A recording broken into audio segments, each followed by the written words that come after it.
Well, welcome everybody. I'm Eric Guy from Center for Victory. With us today, going over the new aptitude for the predictive index software is our lovely friend, Mr. Matt Poepsel from PI Worldwide. Just a little introduction on Matt, then I'm going to hand it over to him. He's going to walk you through this. I'm real excited about the new aptitude in the software and what it could do for some of you. So Matt is the author of Expand the Circle, Enlightened Leadership for Our New World of Work, and host of the Lead the People podcast. He serves as vice president and godfather of talent optimization at the Predictive Index. He holds his PhD in psychology, an MBA, and a Harvard Business School certificate of management excellence. Matt has more than 25 years of leadership excellence as a software exec and consultant, and he's also an Ironman finisher and a USA Marine. Welcome, Mr. Poepsel. Eric, thanks so much for having me. Appreciate it. Yes. You hear a long list like that, you know the speaker is old. That's what that means. I've been around a bit. A couple things for today, folks. If you want to make us feel better, you could turn your cameras on, but especially at the end when we take questions, I know that'll help Matt as well. We will record this, so anybody that has signed up for this will actually get the recording when we make that available. I know Matt will be asking you to put some things in chat, I believe, too. And he will also, at the end of this, we will also offer a tip sheet. Did I forget anything, Matt? I don't think so. I'm excited. I'm ready to go. All right. Well, I will actually shut up for a little bit and let you rock and roll. All right. Thanks so much. Let me just get you, before you shut up, I want to make sure that you can see my screen okay. You can see the title slide? Yes, sir. Perfect. All right. All right. Well, thanks everybody for joining. Yeah, today we're going to be talking about something I call optimal leadership performance. And I'll tell you that this, the word performance, I think we need to revisit what performance means when we're talking about our leaders at every level. And specifically when we think about the role of leaders, it's never been more important. When we start looking at headlines, for example, talking about our middle managers in particular, you can see from Harvard Business Review talking about how more than half of them feeling like they're burned out. And in my experience, we're going to talk a little bit and set the table here, talking about leadership. And I have the good fortune of working with so many of our 10,000 clients around the globe, and having studied as I have, as Eric pointed out, I really like to think pretty deeply about leadership. And what I find is that one of the big reasons why middle managers are burned out is that they're kind of caught in the middle. When you think about how much has changed in the last, I don't know how many years, 3 to 5 years for sure, the executive appetite for implementing change and transformation has not slowed down whatsoever, despite, post-pandemic work that we're still trying to figure out, despite economic headwinds and some of the new ways of doing business. So from that perspective, that's how they're feeling the sort of the top, if you will. And then on the bottom, when you think about individual contributors, they're struggling a little bit with what is the new definitions of how we do our work together. We've had some reorganizations, et cetera. And it's almost like there's these two tectonic plates that are really shifting back and forth and grinding up our managers a little bit. And they're at a tough time in life. Many of them are kind of in that middle zone of life where, family life is busy too. So that's kind of the reality that we're in. And when you look on the top right, and we look about SHRM and their research around employee mental well-being, we've never seen it as low as we have now. The levels of anxiety and depression and stress that we're feeling at work were sky high. And the bottom left is something we're probably pretty familiar with. When we think about disagreement, or I should say disengagement, engagement is something we've tracked for decades. And Gallup is constantly monitoring this, talking about the level of withdrawal. There was a time when we were going through the great resignation and people were moving around jobs, and they're not moving around quite as much because economic factors have kind of tightened purse strings a little bit. But that doesn't mean that they're fully excited and engaged and leaning into their work. So we constantly talked about employee engagement being critical as well. And then when you look at the top CEO concerns, when they think about developing the next generation of leaders, we know that the pace of change is not going to stop. The way we need to drive our business will continue to evolve.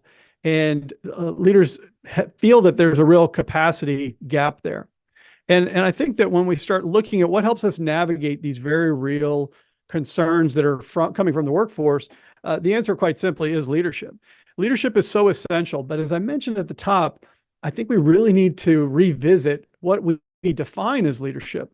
And I'll offer that there's four major non-negotiables today when it comes to when we think about optimal leadership performance. And in our organizations, and I'm sure it's true on this call, we don't always have people in those leadership roles. And I consider leaders to be really at every level of the organization, not just reserved for the senior leadership team, but certainly our middle managers, directors, VPs, et cetera. The question that we have is, are we driving the optimal leadership performance? So the first example is driving results. And driving results has always been part of the leadership mantle. It will always be part of the leadership mantle. I always say that performance in this regard, when it comes to business results, is non-negotiable. We have to have it. So not much to talk about there. We still need to put up the number, deliver the project, whatever it is we ask a given functional leader to do, we need that done.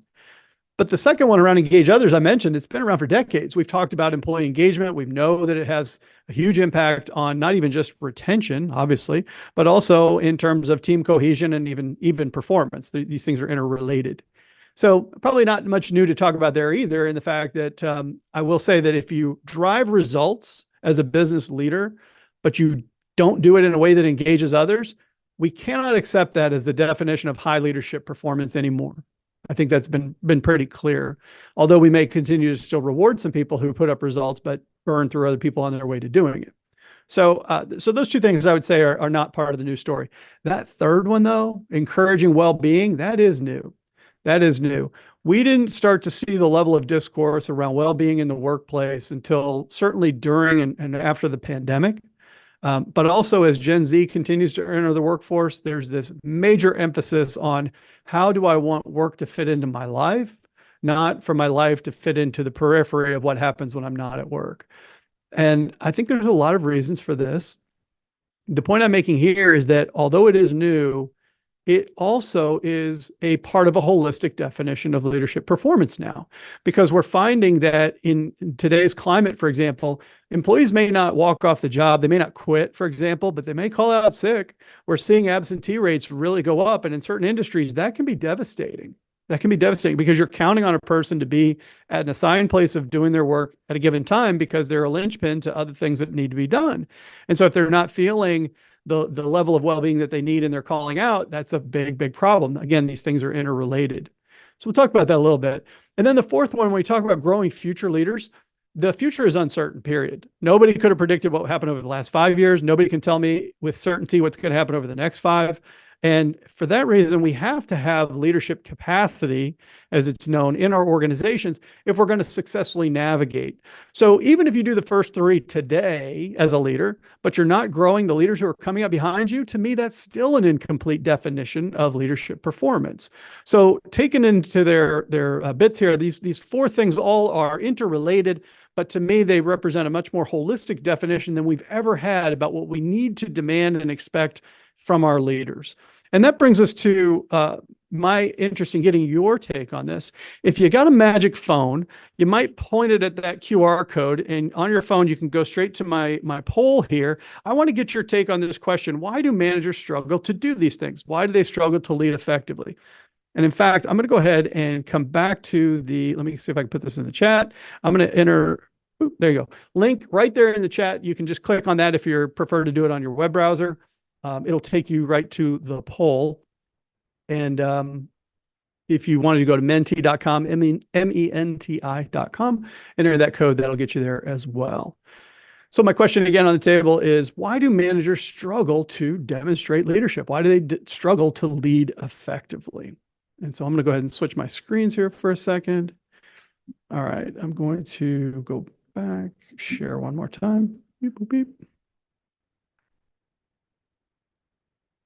Okay, so we got some answers coming in. You can go ahead and keep those coming in. I want to go ahead and make sure to honor the input that you're providing. So the first one, we talk about not the right tools. I love this response because I think it's pretty clear that if we take one of our super high performers and we say, I've got a great idea, I'm going to promote this person and make them a manager, the same tools that help them succeed as an individual contributor are not the same tools that will help them succeed as a manager. And I think it's really clear that in this highly complex situation that most organizations are in, very fast paced, et cetera, tools help us to really do our job, all jobs. And in the case of management, there are specific tools that we use. So not having the right tools does become an inhibitor. So I love that answer. Thank you for that. Another one here, poor emotional intelligence. The reality is that when we have, I like to say, and Eric, you know, this time, I say it time and again, every business is a people business. And if you're going to have people doing work in close quarters, you're going to have some emotional responses. So emotional intelligence is all about having awareness of my own emotional response, being able to choose the right way to respond in a given situation, creating environments that allow people to have the emotional sort of sustenance that they need to perform at their best, et cetera. Lots of things like that. Well, that doesn't come naturally to everybody. And so while you might have some managers who are just naturally adept at these things and they're good people readers, et cetera, others need the types of training that they're not necessarily getting or what it might be. The third one has to be my all-time favorite, fear. Absolutely true. If they're afraid of how they'll be judged, if they're afraid of what'll happen, if they're afraid because they have low self-confidence, if they're afraid that they have imposter syndrome, as I have struggled with for many, many years, all these types of things, fear destroys everything good in relationships and in organizations. It is just absolutely true. And I think in many cases, we stoke the flames of fear inadvertently on a good day, right? But it does happen. So I think that fear is absolutely one of the challenges when you look back at all four of those pillars from before. I'll keep that line moving here with afraid to have hard conversations. It's so true. You know, we need to provide feedback. And in this environment where everyone's not at their best, and in this environment where things are still changing very quickly and we're just getting assimilated, you're going to have hard conversations. We're not going to get right all the time. So if they're afraid to have those conversations, unwilling, or if they prioritize likability over effectiveness, they're not going to have the tough conversations. They're not going to provide the feedback and the coaching that people actually really want. That's the big kind of mind shift in all this, is people really want to have those hard conversations if they're warranted and if they come from a place of respect. When we talk about the knowledge of what's effective, maybe there is no generally accepted definition of what leadership is or what effective leadership is. So I feel like not having the knowledge is, a lot of times I talk to people that don't even consider themselves leaders. Who am I going to call myself a leader? I'm just a manager. Well, wait a second. Like, hold on now. You know, that's not right at all. How do I help provide the coaching and the input to help you come up with your own definition of leadership, perhaps, or at least to provide you with the expectation of what it means to be an effective leader in my part of the organization? Here's fear showing up again. Eric, your team is so good. They're all over the fear factor. It's so true. Fear of making an incorrect decision. I want to make a mistake. I don't have psychological safety. Well, the reality is that we're going to make a lot of incorrect decisions. Nobody's ever seen a global pandemic before. Nobody's ever seen the way to drive performance in an economically strained environment like this, when you have competition in the form of the gig economy, global players, when we move to shift to remote and hybrid work. And now I'm not just competing with other local businesses, I'm competing with the world's businesses. Like, you're going to make incorrect decisions. We got to get over that. Poor communication, yes, 100%. Work overload. Who's overloading them with work? In some cases themselves, but in more cases, the appetite of executives, as I mentioned, has not slowed down, or at least some of our old tendency when we, before we had a RIF and we had 1,000 extra people, we were doing a certain amount of work. Well, it's going to be hard to do that work when we're missing 1,000 people, right? So to pretend like we can is really an issue. And I'll move through it because I know I've been staying on this a little bit, and I really want to honor your responses here. When we have too many responsibilities, we talk about that's not really, you can't have 10 priorities, for example. Again, back to fear. What if I say no to something, right? I'm actually saying no to a lot of things if I don't say no to something. Getting stuck in the weeds, absolutely. Poor understanding of staff. Yeah, being able to read people, huge, huge. And not a gift that not everyone naturally has. Not enough time to focus on the aspect of managing. This happens when we feel like, well, wait a second, managing is really all about the job and the work you work and doing the stuff. It's not about all those other things that you just mentioned. That's what happens when we have an uneven definition of what optimal leadership performance is. It does take time that we don't necessarily have, or at least we think we don't have. But if I don't teach, delegate, and follow up, where's all my time going to go? Doing the work that they're supposed to do, or hiring their replacement because they didn't get taught. And they didn't delegate, so they didn't feel any autonomy. So it's a mindset shift that we need to help our leaders make, because they think they don't have the time. You're about to have a lot less time, right? If you don't figure out how to actually lead. Here's bridging the gap to bring the human aspect to virtual and online communications. So many people opted for remote and hybrid style work and did not acknowledge the fact that it's just different. And we have never seen the levels of isolation and loneliness among our remote workers. We did not know that that would come with this format shift. And so when you think about things like social belonging, social cues, in this case, you're talking about the humanity, if you will, of communication and working in this format, we have only begun to scratch the surface about the long-term implications of this work that is intuitively so tempting to say, wait a minute, I can put my kids on the school bus. This is great. I can wear my pajama pants and take meetings. It sounds great, but it comes at a cost that was a hidden cost. And then finally, managers struggle to lead effectively due to lack of skills, training, support, capacity issues. I agree 100%. All this is so true. So again, thank you. I want to honor the inputs that you provided here. It's absolutely the case. And so if I go back to our presentation as an example, take us back to this. The solution to this problem, what we have to do, because you were all over it, I was hearing aspects about getting the work done, but also getting the human people side of the work done. What we have to do is, you can see it on the screen here, how do we take those people practices and really what I say is inject them into that mechanics of work? And I love this picture. I'm not a car guy, but I think this is like an engine block or something. These are the pistons. And it really, to me, it's an analogy that really talks about we need a mechanical aspect for our businesses to scale. We need to talk about strategy and operations and process and these things. Hey, but Matt, we also, yeah, go ahead. Yep. I don't know if you're on the right screen there. No, let me try a fresh share here. Okay. Oops. Let me go back to this one. It's not coming up for me one more time.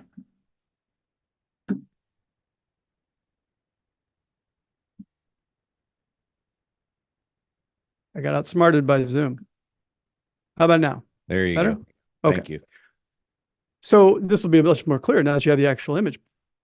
To me, the mechanics of business, when you see like that hard steel, and it's all about those things around technology and process and strategy. And then when you see this spark in the middle of the explosion, the people part, the fun part for those of us who are in the people business, it's not as if we want to say, you know what, in the morning, I'm going to work on the mechanical stuff. And in the afternoon, I'm going to do the people stuff. But that's exactly how some managers treat it. And even some HR professionals, we talk about, let's take our managers and put them in the classroom and let's teach them some stuff. Well, that's great. But what happens when they walk out of the classroom? Now, all of a sudden, it's right out the window. They're back to the work. They get consumed again by the work. And then when an email comes in and they says, oh, I'm supposed to have this career path, conversation with you. Let's take a walk and let's talk about your career. It's like, wait a second, what happened to the work? So all of a sudden it misses this opportunity to integrate and tie the two together.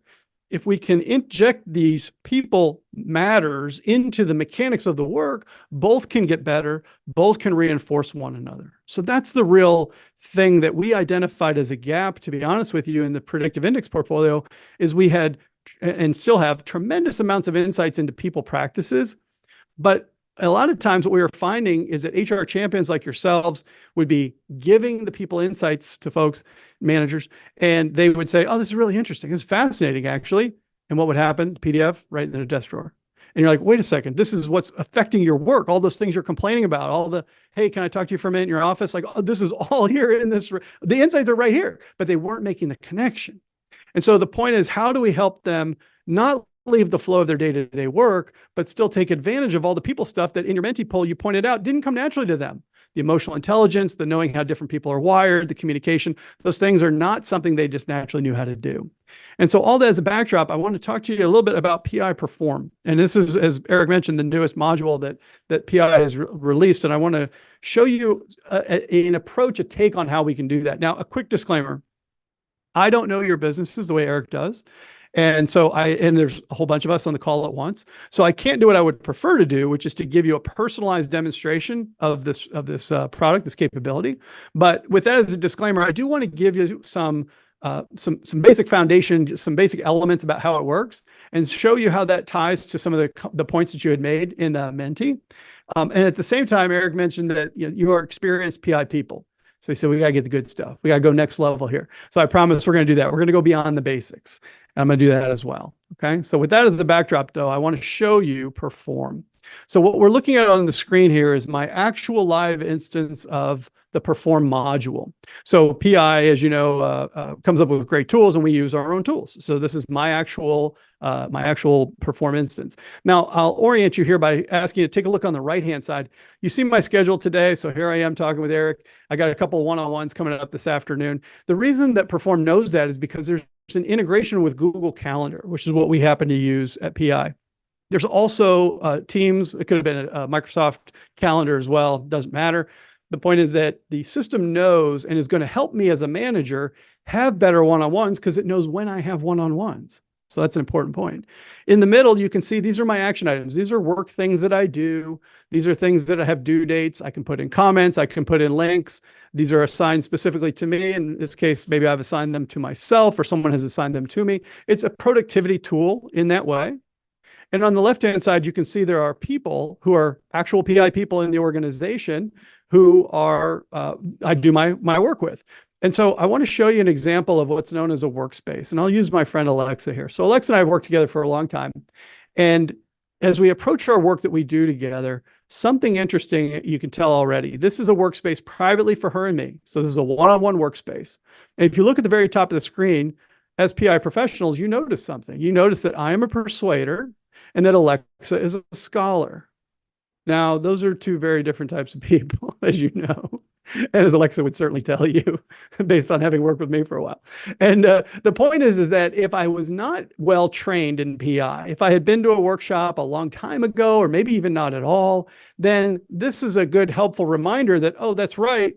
You know, I'm a persuader, she's a scholar. But if I look on the right side, I can also, while I'm in my one-on-one meeting with Alexa, because I'll use this tool in real time with her, I see that she's a scholar, which means that she's accurate and reserved and imaginative, etc. I know how to interact with her. And if I wanted to open it up a little bit more, since I'm her manager, being able to see her preferred work style, I'm starting to ask myself, is this how I'm managing her or not? Right?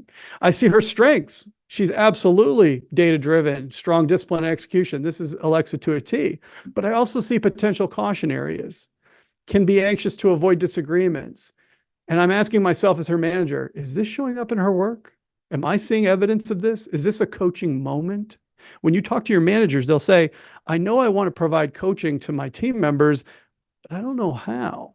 I don't know how to start that conversation. I don't know. It sounds like a great word, but what does it actually mean? So here we're teaching and saying, if we inject the people practice of me managing Alexa in this case into the flow of our day-to-day work, because we're going to be talking about a lot of transactional tactical items, right? Really, really important. Then this is how I can start to bring those behavioral insights into the context of our work. Now, in our one-on-one meeting, you can see that we have a specific roster and agenda to talk through. So I've got the first assignment where I have wanted to ask this question. It's one of my favorite questions. How are we each showing up today? I want to do the human thing you mentioned in the Menti poll. I want to make sure that even though we work remotely most of the time, me and Alexa, that I'm asking, how are you showing up today? And she might say, you know what, be honest with you, I'm a little tired. I've got a young baby at home. He was up all night last night. And I would be like, wow, I'm really glad that, you shared that with me, right?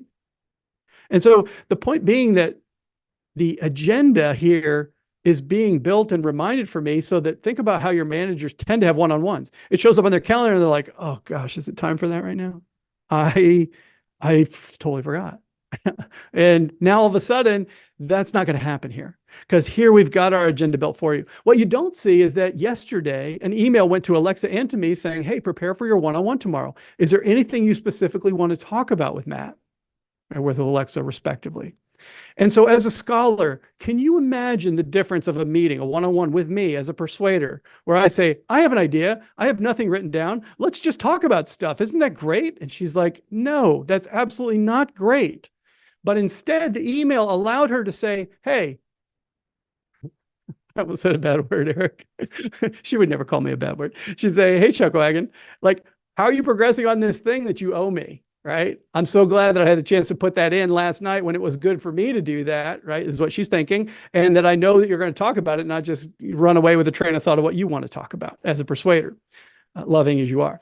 And so the point is that this is a better natural fit for those high CD people who are like, I need a little bit of structure. And as a persuader myself, as a high AB person, I actually appreciate it too, because I want to manage Alexa the way she wants to be managed.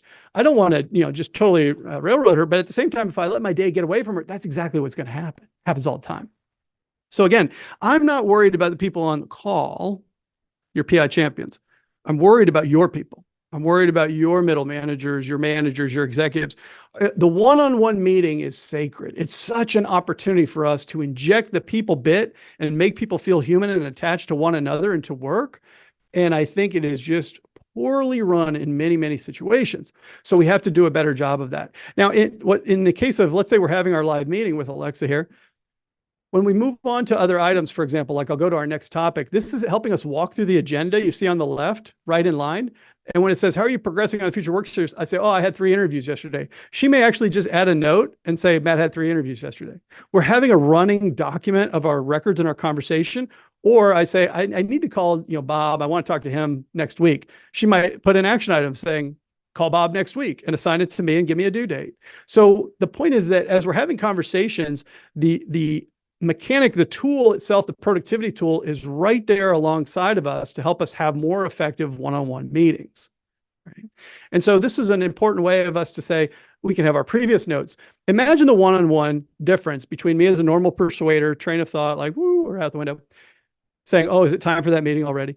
Versus now I know ahead of time, and I can look at the previous notes and say, hey, Alexa, I know that you were working on finding a way that's comfortable for you to raise some disagreements in meetings. We've been talking about that for the last 2 weeks. How's that going? All of a sudden she's like, wow, you actually care. You actually pay attention. And I'm sitting here thinking, yeah, Perform has the notes in it. And I scan them ahead of time. I look like a genius. But the point is that you can have this thread of ongoing developmental conversation because there's a tool. We said managers don't have tools. There's a tool that helps you do that. Now, all of a sudden, the same tool that we're using to make sure we're prepared to have our meeting ahead of time, when we close out the meeting, we each get an email with a summary of what we talked about, any notes, any action items that were completed, and any new ones that made it onto the list. So it's helping us with our meeting hygiene. But again, that's a part of it. We're bouncing a little bit between, I know a little bit about Alexa. She knows a little bit about me. We have a tool that helps us. What if I want to dive a little bit deeper? When I click into the relationship tab, now all of a sudden I can see on the screen, even again, not being a PI expert, if I weren't, then all of a sudden I can see the overlay here and say, you know what, when it comes to our first one here, which is our dominance, we're pretty similar. But when it comes to extroversion, boy, we are far apart. We are far apart. And you can see on the right-hand side, she can be looking at me. I could be looking at her. We could talk about how are these differences helping us in our work together to be a great team where we complement each other's strengths, and where are they potentially being a hindrance, right? So now all of a sudden, this is a way that I didn't have to leave the same tool that I said, yeah, I need to call Bob next week, became an action item in my to-do list. I'm doing that right alongside working on our relationship. I don't have to choose between doing the human bit and doing the work bit. Now let's go a little bit deeper into that integration point. There's this notion of feedback, and early career people, more than anybody, they're just hungry for feedback and they're not getting it. And when they don't get it, they don't feel the development, they don't feel the level of connection. This is especially true for remote, as was brought up in the Menti poll, for example. And it's really, really critical. In this case, Perform is helping me with a feedback system. So you can see that I left some feedback for Alexa recently about how I appreciate how she leads our Monday staff meeting, right? Look at this line. The other team leaders and I are full of big ideas. That's a polite way of saying that we're all captains and mavericks and persuaders, and we're sorry. That's a code for what that really means, because it's true. But she brings us back to the agenda. She helps us time box discussions. The point is that I was able to leave this feedback for her right in the system, and it's going to be there as part of our one-on-one record. If I leave feedback in this way, nobody else sees it. I could have done it in a way that the whole company could see it. I have control over where I share that feedback. But the point is that I'm giving the feedback. Really important. You can see a little bit earlier, back in March, I left a more informal version. It's known as a kudo, where it's just got a fun little jiffy, a little kind of a short cryptic thing. I see that she hearted it. So she actually saw that I had that thing to say about her to reinforce something. But here's the thing. Managers don't always know how to give feedback. So when they go to give feedback, as an example, one thing we've created to help them actually takes advantage of some artificial intelligence. And so the AI engine here is saying, Okay, you're an inexperienced manager and you want to give some feedback to Alexa. What do you want to reinforce in terms of her strengths? I'm like, well, she's amazing at organization and at being detail oriented. Where do you want to help her with her opportunities for improvement? You know what? Creativity and maybe a little bit of flexibility. And we say, great. And the system is going to go behind the scenes and give me some starting information here as far as getting going. Let me try that one more time. I'll just pick a couple here. Go. Oh, well, I didn't get a chance to show you, but what has happened is it provides us with a little bit of a starting point of information where it might say, you're doing a great job with creativity. However, I've noticed that on some occasions, your initiative could be ...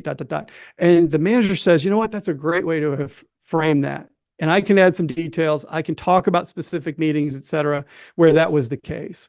And so this is an example where that sort of feedback helps them get started because they don't always have the experience or the tools. That's what came up in the Menti. And I agree with that 100%. And so this is an example where feedback's important. But you know who else needs feedback? I do, as the manager. And if you look on the left-hand side of the screen here, when I click this request feedback button, it says that the feedback request was sent. That means Alexa got a note saying, hey, Matt's looking for some feedback. Can you tell him how he's doing? Now, all of a sudden, she's going to be able to give me some pointers as well. Managers too rarely get that type of feedback. But when we're creating a culture where we say we want to give feedback, are we matching it with tools that make it easy to do so? That's the question we have to ask ourselves. So in this point, what we've been talking about is all about the one-on-one. When we have a meeting, for example, we have a shared workspace where we can communicate. We've integrated the people bits. We've talked about how to get feedback and kudos. And I've been showing you all this in the context just with myself and Alexa, one-on-one person. You can see that if I keep scrolling on the left-hand side past all these other PI people who I work with, there's also team examples too, these group workspaces where entire teams of people can do the same things. So as an example, you know, when we take a look at demand generation, this team has 10 people in it. I'm one of the team members. The same email comes. Do you have anything to talk about with the demand generation team? The same opportunities to provide feedback privately, just visible to our group of 10 or 11 people, right? To be able to have the types of workspace where we do our work together. Totally possible. And you can see I'm on many teams because this is what happens. We're on many teams. So the point being that I can control the level of visibility for our one-on-one tasks and conversations, for the types of feedback. And you can see that we even created, in our case, we call our all company channel all hands. And there's 250 plus PI employees who are in that channel. If I wanted to give Alexa feedback and make sure that the whole company saw it, I could deliver that feedback to her in this channel and everybody would see it. So that's like really public recognition. As a scholar, I should not do that. And I won't do that, but I could if I wanted to. So the point being that you can start to level in, you know, the level of visibility that you want. And there's only one more thing I want to show you real quickly. I'm still in the context of myself and Alexa, and that's around goals. So many times we see that when performance is lacking, the very first question I ask as a performance consultant is, well, show me the goals that the team is working on. They're like, I don't really have them written down. I'm like, you don't have the goals written down. That's going to be a challenge, obviously, for people to have clarity when it comes to roles, expectations, targets, et cetera. So this is a very, very simple example of a goal that I've set. This is just between myself and Alexa. And we've agreed together that she's going to create 3 new dashboards this quarter. So she was going to work with our business intelligence team, et cetera. You can see that a goal has a description. It has a status that she or I could control. Is it on track? Is it at risk, et cetera? It's going to have a due date. It has an owner. And maybe we change the owner at some point, but it has an owner. And you can see this progress. In this case, she's delivered 1 out of 3. So it's pretty straightforward that it's a 33% goal attainment. But it could have been also other types of numeric or completing sub goals. There's a lot of ways you can track goal progress in a system like this. You could also link it to other sub goals. So if your executive team has goals that you've cascaded and chunked down through the organization, you could put those right in here. In the same way that we start to look, remember, you're all our PI talent optimization consultants and PI consultants. You're asking yourself, where are people matters getting in the way of our performance? If I see a goal of a certain type, I'm immediately asking, what's the behavioral nature of this goal?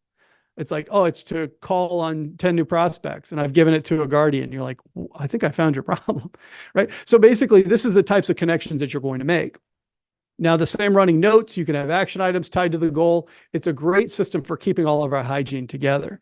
And you can provide the same level of public or private visibility. I mentioned this goal was just between myself and Alexa. If I set a goal, for example, in the all hands channel, that means everybody in the company can check in on that goal. And your culture may or may not say that that's a worthy good thing that you want to do. Or you might be like, no, we don't want that. Okay, fine. The system allows you to choose the level of sharing and transparency that's right for your organization in that case.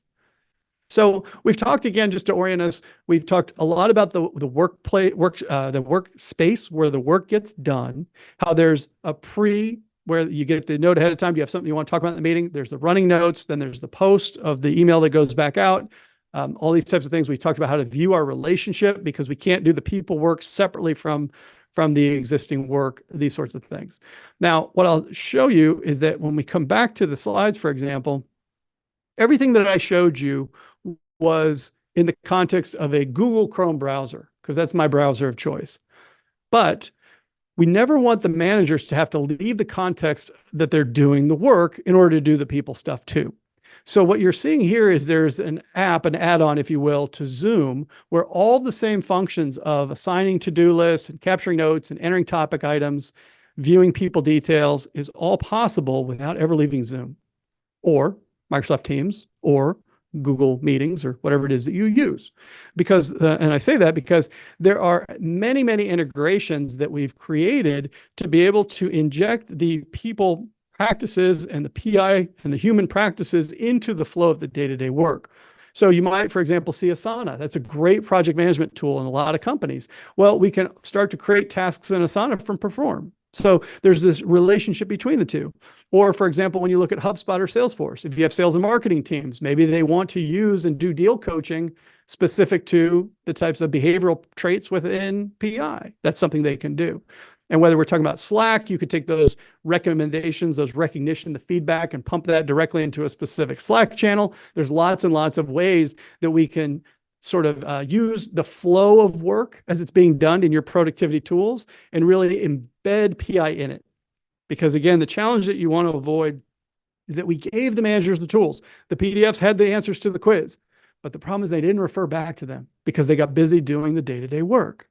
Well, here, they don't have to leave the day-to-day work to do the people part. Okay? So that's the basics of how we can use the Perform tool in its native sort of browser environment. We can use the integrations to do it. But I want to move us forward so we still have time for some Q&A. And I want to share with you some of the advanced use cases of PI. Again, Eric said these are experienced PI people. We need to go next level. So let's do it real quick. You know the talent optimization framework. There's not a single company on the planet who gets to pass from business strategy to results without going through the people part in the middle. If we don't design winning teams, hire top talent, inspire people to greatness, and diagnose people problems affecting the business, we are not going to get the results that match the strategy. That's what it means to not be optimal. So let's take a look at each of the aptitudes in the lens of how Perform can help. This is an example of an employee experience survey. It happens to be the Diagnose survey from PI, but you could think of whatever you use. Maybe you use Glint or there's so many. Whatever it is. When you have prescriptive actions, my question becomes, how will the manager make good on those actions? And so if you're a manager, let's say that, my name's Lisa in this case. I'm going to show you some examples of Lisa. And Lisa has a small team, and she got this report. And it says the manager score is where they're most frustrated, the most disengaged, meaning they don't like you, Lisa. That is tough to receive as a manager, right? And so in this case, where's Lisa going to do her work? Well, if Lisa comes back to Perform, she can set a recurring topic for herself, let's say every 2 weeks. And it says, I want to surface the engagement survey action recommendations. Let me make that bigger for you. And when there was an item on my survey that said, I believe my manager's there for me when I need their help or support, that was a low item for my team. And so of these potential actions, maybe I want to focus on action 2, which was my personal communication preferences and how they're similar or different from the team. If I'm a scholar, for example, and I'm managing people who are not like me, that could show up. And then all of a sudden, maybe I don't feel like I don't seem as if I'm there for them, even though I want to be. So in this case, this is how when we give specific actions from poor engagement results, how do we put them and resurface them so the managers don't get so busy and get carried away with it that they don't actually make good on acting on those engagement tips that we provide? Because if we collect the team's data and we maybe do a readout of the results, but we don't change anything, it's almost worse than if we never ask them in the first place. So we need the managers. It doesn't matter if HR says, we know what's going on here. Well, that doesn't count. The managers have to show it counts. And so for this point, it's like, I can specifically tell you what to do. I can remind you every 2 weeks until you're sick of hearing about it or until you've mastered this. Like totally possible. Perform is there going to reinforce a lot of the best practice of diagnosing people problems and getting them fixed. Here's another example. You might recognize this from what we call team discovery. So this is a glimpse of the entire team. Lisa in purple, you can see she's here in bottom left. She's in this process and precision quadrant with 2 other coworkers that are on her team. She's the manager. And then she's got 2 other people. And you can see that the purple arcs of her strategic emphasis is really about innovation and agility. What you don't see is that she used to have 2 other team members too, but one took a job at a different company and another said, I don't want to be on this team anymore. I want to go to a different team. So where she had 3 people working innovation and agility, today she's only got 1 left, Eliza. And that relationship is a little bit strained right now.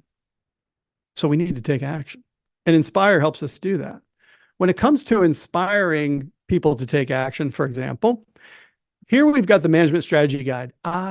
Eric knows this, I love the manager strategy guide. It is the answers to the test. It is telling you exactly how this person who I manage wants to be managed. And where are most manager strategy guides, unfortunately? On hard drives, in desk drawers? No, let's get them into the flow of business. So here you can see again in our one-on-one, once a month, I have this, our work together, I have this attachment of the actual management strategy guide, and I'm asking the question to Eliza, how well am I meeting your working preference in this area? When she pulls up the management strategy guide, it says, of these 12 items, is there one you want to talk about? She goes, yeah, this one. Provide me with high-level goals, but let me achieve them on my own way. Last Thursday, we were in a big meeting, and you didn't do that. You shot me down right away, and that didn't feel good. And if you're Lisa and you're smart, you know what you say to that? I am so glad we're having this conversation. Because that's what it takes. I want your managers to be in that same position where their employees are coming to them with these very human type things you talked about in the Menti poll. And I want them to say back, I'm so glad that we're having this conversation, because that's where you change retention outcomes, performance outcomes, future leadership development outcomes, all of it, all of it. So here again, we have an Inspire tool in the form of the manager strategy guide that we don't have to run the risk of it not being referred to when it should be. We can program Perform to say once a month, bring this up and see if there's a need to talk about it. And if there's not, move on. If the relationship's going great, according to the employee, then you can move on. But if not, take the 5 minutes to have a conversation about it. Have the coaching conversation. Hugely, hugely valuable. I'll keep us moving. I'll stay on this team report. I love team discovery and the team summary almost as much. It'd be like picking a favorite child, but it depends on the day. That's my answer when people say, yeah, I got 3 kids. They're like, which is your favorite? I say, it depends on the day. And the point is that the team summary report and design is also super valuable. And here it takes, and it says, there's intelligence built in the report. It says, for this particular type of team, pursuing this particular type of strategy, what are the natural strengths and potential challenges? And what tips do we have? Okay. So again, I don't want to see that team summary report end up in a desk drawer where it can't help people who are doing group-based work, which is inherently very complex. So in this case, if I go back here and I say, I'm the team leader, and I've set a monthly or bi-weekly recurrence, and it says, we're going to have a group discussion of an area of focus that PI recommended, which was conflict resolution. And when I drill into this, I've attached an image of that part of the report that says, there's a conflict can arise when balancing the need to deliver predictable work with the need to move fast. Is this something that we as a team need to talk about? I'm asking that question as the team leader. And if somebody raises their virtual hand and says, yeah, actually, I do see that being an issue for us right now. And then I say my classic line, I'm so glad we're having this conversation, because now I've surfaced something that PI said this could be a problem for us. I'm not saying it is or isn't. You know, my opinion, while interesting, is less relevant when I'm the team leader.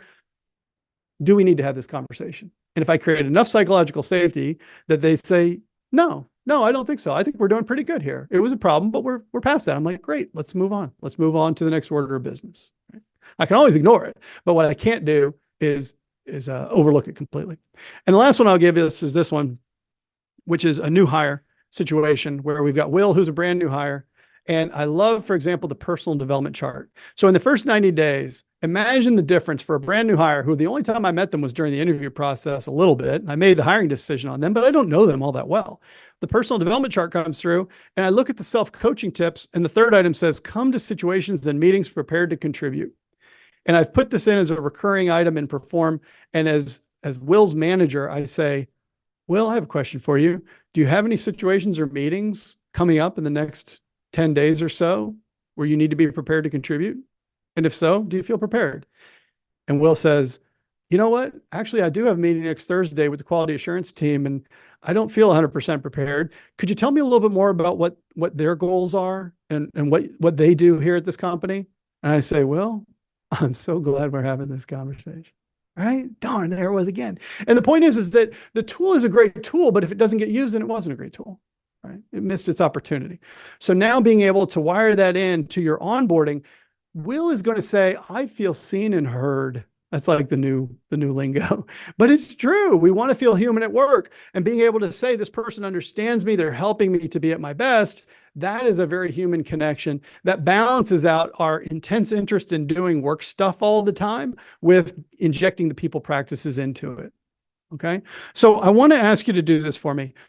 In terms of going to the chat, I have 11 items on the screen, and I want to get a sense of where we are as a team here. And I want you to tally up, give yourself 1 point for each of these items that describes your workplace. So, and the left is an example.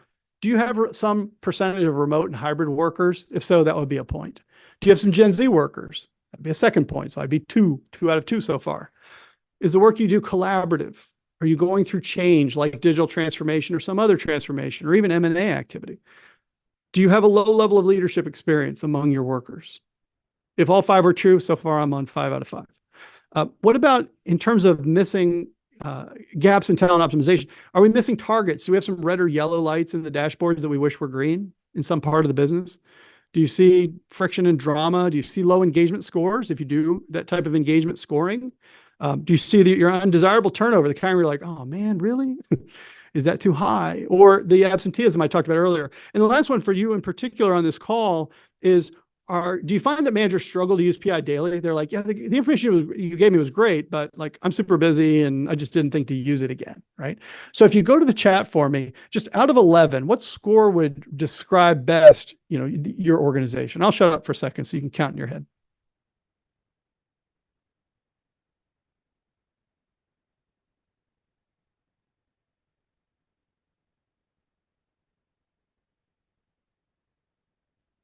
See a 3?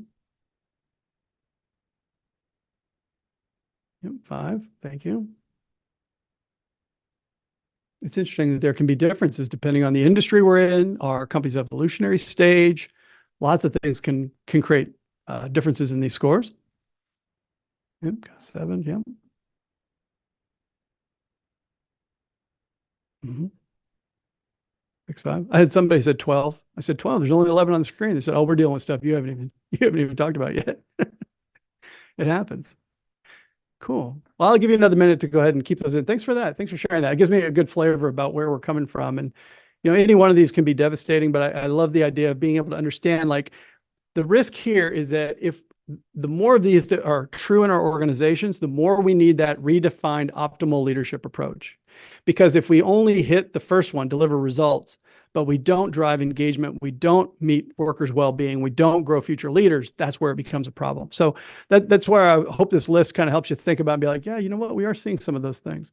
Now, the way I like to look at Perform is that you've got a lot of familiarity with tools we've had for a long time around hire, inspire, design, diagnose. I see Perform as being an extension of them. I hope I've kind of illustrated that today with the way we can take some of the reports and outputs and concepts from some of the other aptitudes and really deliver them through Perform, which is where the work itself is being done.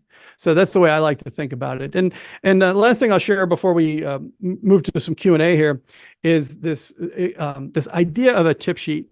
Now, I want to make sure that everybody gets value. So Eric's going to be able to distribute this tip sheet after to everybody who's on the call.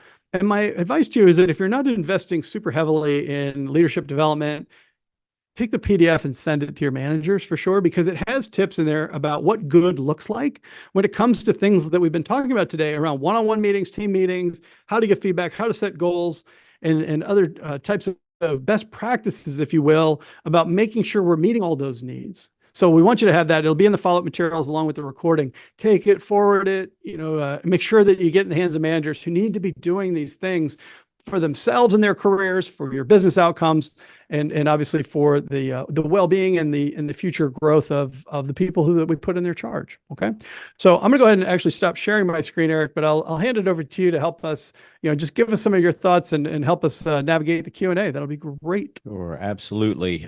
This is a good time, folks. If you have any questions, I know some of you have, please just kind of raise your hand there in the room and I'll call on you. If you have any questions for Matt, this is a great time to ask them.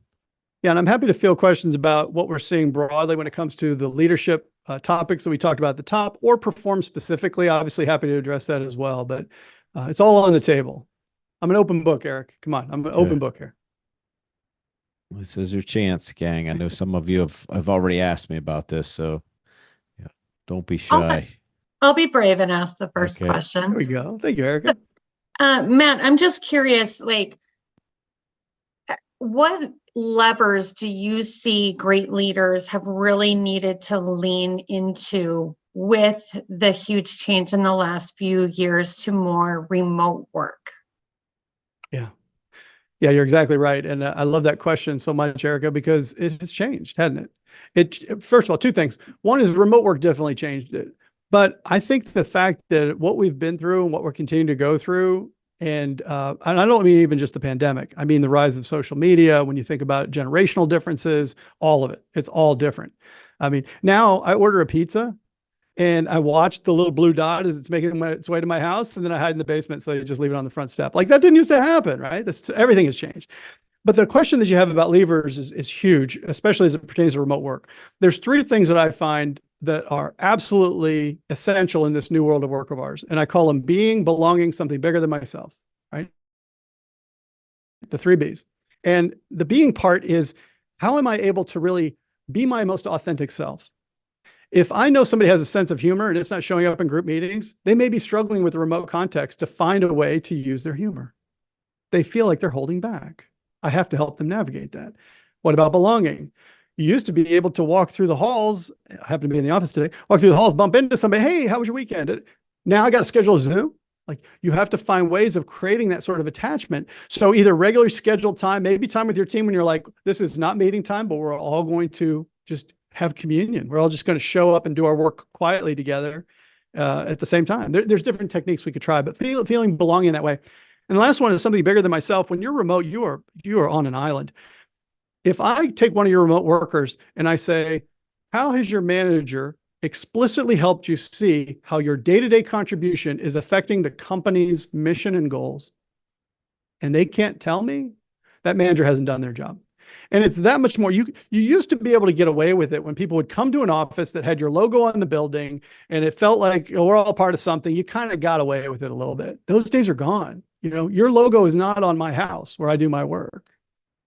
That was a new one. I might write that down, Erica. But it's true, right? It's so true. And the point is that, so basically connecting the dots in those three ways through remote work, I think, is really important. The other thing is that is actually an advantage is if we're more intentional about our group meeting time, not only using a tool like Perform, but something like virtual whiteboarding. My introverts used to get absolutely steamrolled in meetings because you'd come in without an agenda and we'd all just talk and whiteboard stuff out and start yelling at each other because we love each other. And it was just awful for people like Alexa to be like, you people are maniacs. Instead, now, if I'm thoughtful about setting up a Miro environment or a digital whiteboard or some other group participation tool, I can run a much more inclusive meeting. Personality-wise, how often do we talk about personality differences when it comes to inclusivity, right? I can run a much more effective and more fair meeting in that way, and a better meeting with better outcomes. So I think that if we're not training our managers how to use the tools like Perform and like other virtual technologies to level the playing field, to meet those killer, I call them the killer bees of being, belonging to something bigger than myself, that's the missed opportunity. Erica, that was the longest answer to your simple question that I've ever had. That's a good answer. I liked it. Thank you. Oh, good. Thank you.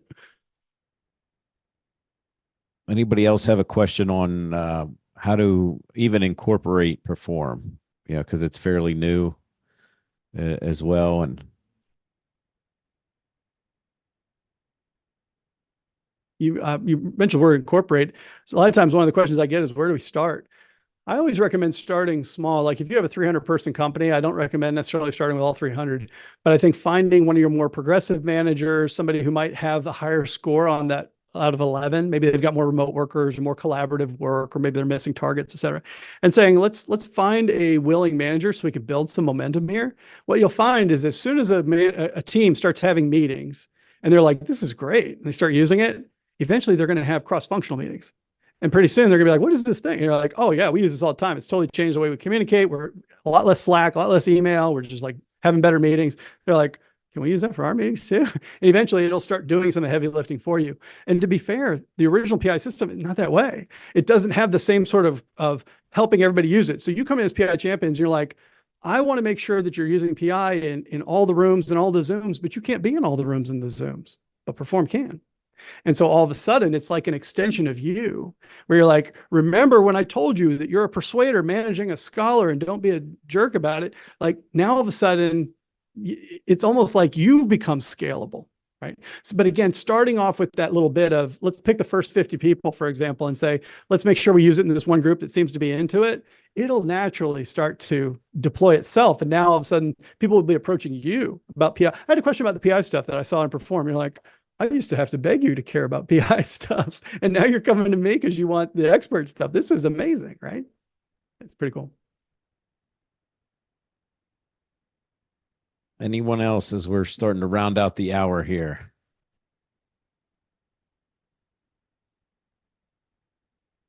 Very cool.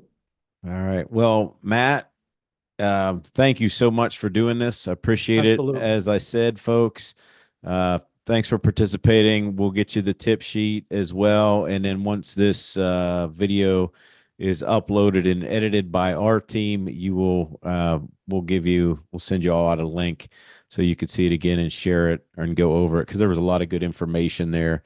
It sounds all cool and everything, but then you forget about it, right? And it's like, how did he say to do that? How did he say to do that? And if you have any questions, the nice thing about that is that we onboard people with Perform. Even if you've had PI, you're going to need some instruction with Perform. PI will help us do that. So they'll work with us. You all being clients of Center for Victory, they'll work with us to help you roll that out. So they have a whole process for that they've already established. So there shouldn't be any issues there as well. But thank you, Matt. Thank you, Kelly, who's also on the line for setting this up. If you have questions, please reach out to us, and we'll see you soon.